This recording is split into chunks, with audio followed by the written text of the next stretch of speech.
Well, good evening. Hi, everyone. I'm sure most people aren't watching this yet. I actually need to find some way to share that, but it's one of the things that has been significant about our time together. Oh, that's looks like a share button. There we go. It's 10:21 on the night of Good Friday, and this is kind of post as devotions for Holy Saturday. And it's in the dark. I'm in the dark in a lot of ways right now, as I'm sure we all are. And the purpose of this is to, one, make sure that the streaming actually works at Atonement now, because we had a disappointment with the Good Friday service beyond the obvious one, which was that the internet somehow, or for some reason, became unstable about 10 minutes in. So you don't even finish the first reading. And Good Friday's moderately lengthy. It's the longest worship service that I've tried to record thus far. And had it not been a live stream, I could have just stopped. That's really emblematic of a lot of where we are right now as a culture. The whole country is kind of scrambling, and things aren't going to work the way we want them to. And things that worked last week won't work this week because something changes. Today, I went to the grocery store because I was literally out of food, and that was an adventure all its own. I hadn't been for several weeks because I stocked up a reasonable amount of food, made sure that it was going to last me as long as I could have healthy food last. And I was now at the point where I was going to be eating peanut butter and jelly out of the can because I had nothing else to put it on. So it was going to be just that and a spoon.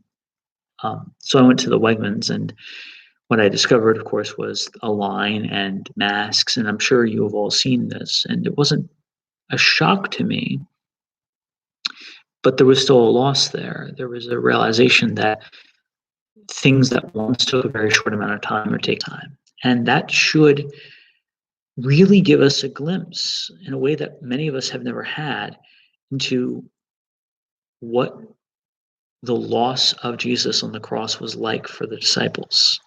That was it. I mean, game over. And Holy Saturday, which was tomorrow, or depending on how you count it, in an hour and a half. Holy Saturday isn't about necessarily this big contemplative process. Now, if you want to go read books or watch sermons or listen to music or whatever on Holy Saturday, please do. My purpose is to say that whereas Good Friday everyone thinks of as being dark, Holy Saturday is what is actually dark. From before sundown on Friday, Jesus is dead. He goes into the tomb. And there is no light in that tomb, and nothing happens. At least nothing that we know anything concrete about until Sunday morning, before it was light. And that's the thing, isn't it? We're chatting in the dark, we're working in the dark, we're living in the dark. We're trying to figure out how to navigate this time of not being able to go to church. I mean, let me tell you, that's disruptive for a pastor. But also not being able to just go to the grocery store and have it be a 15-minute trip, because it's going to take you half an hour or more to get through the line to get in. Corona, so far, none of them have developed any serious health problems, but they've all reported severe fatigue, fever, inability to really function well. And these are young people. These are not the people who are most at risk. And if they're experiencing that, I can only imagine how dangerous this would be to somebody in their 70s, 80s, 90s. So it's scary, and we're all kind of walking through the dark together.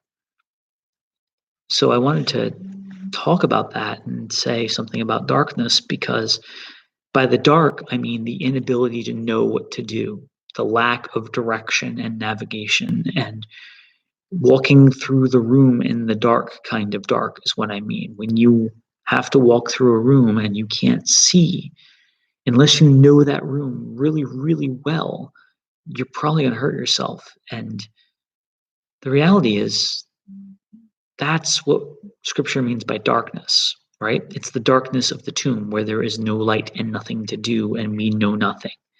That's what I mean by darkness. Darkness has unfortunately been co-opted by some really negative and evil forces. But anyway, think of darkness, though, less as this kind of threat. We're used to thinking of darkness and ignorance and times of crisis as threats that we have to navigate. And the reality, light shines in the darkness, and the darkness has not overcome it. That doesn't mean that our life in the world is having an actual light and no one else having it.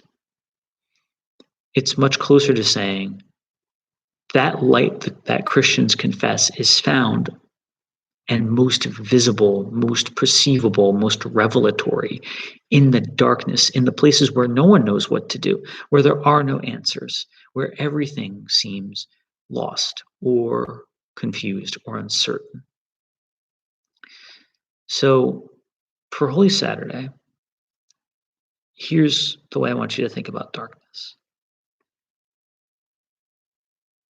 And I got this from actually a preacher who was also one of my teachers, who talked about this corridor in his basement when he was growing up. And many people will know that basement corridors can be really scary and really dark. And he talked about how that darkness always really terrified him until he can get to the light and turn it on, because then you could see, right? And there was nothing to be scared of.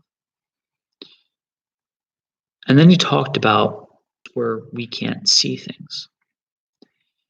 In the beginning, when God created heaven and earth, the earth was a formless void and darkness was on the face of the deep, while wind from God moved over the surface of the waters. And then God said, "Let there be light." And then there was light. So God started all of God's work when there was nothing but darkness. Or take the Passover story. Our Jewish brothers and sisters are still in the celebration of Passover. We're, I think, on the third night. The Passover, right? If you read the story in Exodus, which we actually read some of on Monday, Thursday, what you hear is that this story happens in the dark.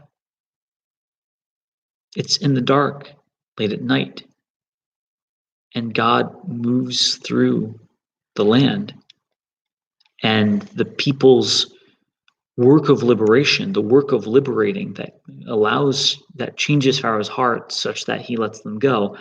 It's a reversal, but let's not go that far down the narrative yet. That works in the dark. The liberation of the slave is worked in the dark. There's no flash of brilliant angel light. Everyone sleeps through it.